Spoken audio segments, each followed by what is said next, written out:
My name's Mateja Teja Simovic. I am the producer of Inflorescent Games Co-op.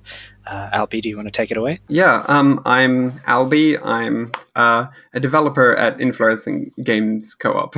And you are working on a title called UFOTOFU HEX, and it's all concentrating on, if you think of the word UFO tofu, right, it's a palindrome, and that's what this game is about. But how do palindromes play into this game? How does it all work? It resembles a little bit like those match 3 style games with the, you take the tiles and the more blocks will drop, except in this case you're trying to find a longer palindrome. You have a particular start location, and you can snake your what's it called? You can snake your selection around, zigzag it around, and as long as your selection has a palindrome in it, which is displayed in the bottom in a nice arc, then you can take it for points. So you're creating sort of visual palindromes with the icons in the hex, in the sort of grid, right? And it's a very different way of sort of, I guess, the way that traditional match games can sort of look and feel, and something that we're quite proud is a satisfying experience for puzzle players to really wrangle with. What was the inspiration to make this particular sort of pattern making? Well, a lot of my games come from, I guess, dissatisfaction. Like, I do enjoy match 3 games and such, but it's started feeling a bit samey. And so there was a game jam coming up. This was back in 2016. And I knew I was going to make a block matching game, and the theme was reflection. And I'm like, oh, okay, well, palindromes are reflections, right? And it just kind of went from there. Originally, it was on a square grid, though. After the game jam, people loved it, wanted me to make an Android version, so I did. That's free and still available now. And if it wasn't for my dissatisfaction with my own game, I wouldn't have gone on to try and make a hexagonal version, which it solves a lot of the problems I was having with the original.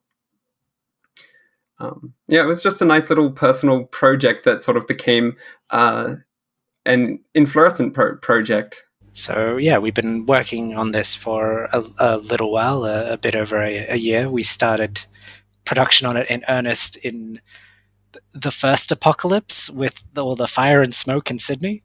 I'd say at this point we're well into the post-apocalypse. So this is the world's first Sydney game-developed cooperative post-apocalyptic developed game.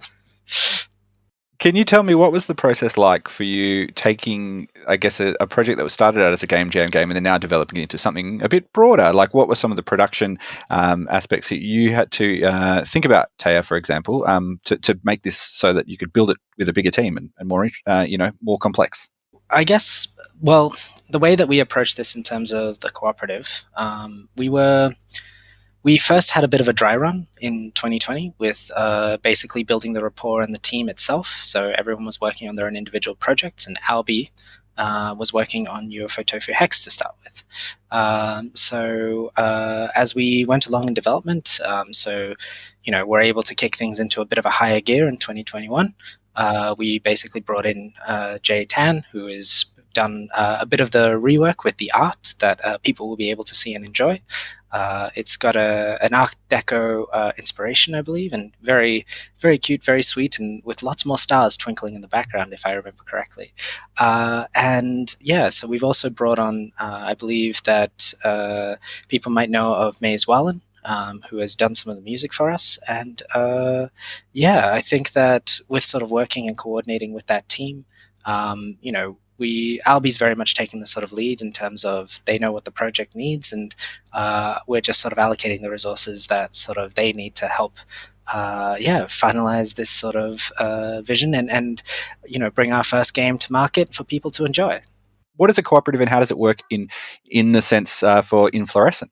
All right, so we are what's called a worker cooperative, which is that the people who work in the studio are the ones who own it. So we're not like a traditional structure. I'm not anyone's boss. I am just there to help the team get together, do their thing, and get everyone sort of aligned towards the objectives that everyone sort of agrees with collectively.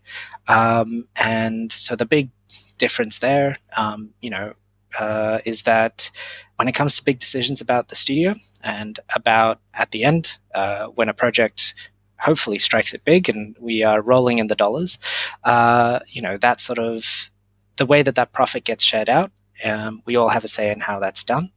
And in all likelihood, we'll all probably divvy that up equitably, and basically continue the business there. So the main way that I can describe the ethos and the difference between a regular cooperative and a business is that a cooperative's main sort of, I guess, motivation is to support the workers that are in it, while a company has its workers supporting the company. So the co-op exists to help us, not we exist to help the co-op. What would you do with the team that you've got at the moment, and if you needed to bring more people on, do they get a full share of that cooperative? How does that work? I'm curious as if you need to expand. Yeah. With regards to onboarding new people, if we were to suddenly overnight Gladys Berejiklian realizes that the funding for games in New South Wales has been gravely insufficient, and she decides to bequeath a huge grant upon us and we need to expand the team. We would basically be looking for candidates that can basically fit into a structure where it's a little less hierarchical in terms of, let's say, a business structure or an organizational structure, but also someone who can basically feel comfortable navigating those sorts of spaces where, you're part of a all hands on deck sort of team, right? One of those things that you mentioned is that they will have to buy a share. And we've set our share price at the princely sum of $1. So if someone is interested in joining up with Inflorescent at some point in the future, hopefully, please be aware that we are going to have to ask for that initial capital investment, quite steep at the start. You will at that point, be part of a wonderful team that will hopefully be making some wonderful games in the future. And Albie, can you tell me that consensus model of decision making? What sort of advantages does that give you when making games? Me personally, because I'm kind of the one heading the development of this particular game, it puts me in a position of I'm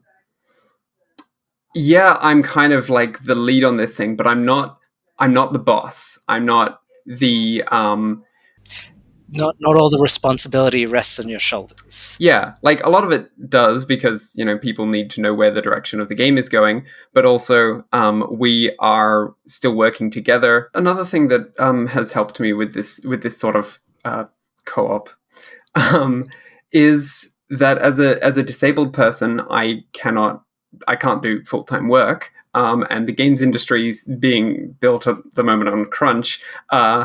It's always felt like I'd never actually be able to participate in it. But this has been a much more respectful kind of work that I've felt like I'm able to participate in.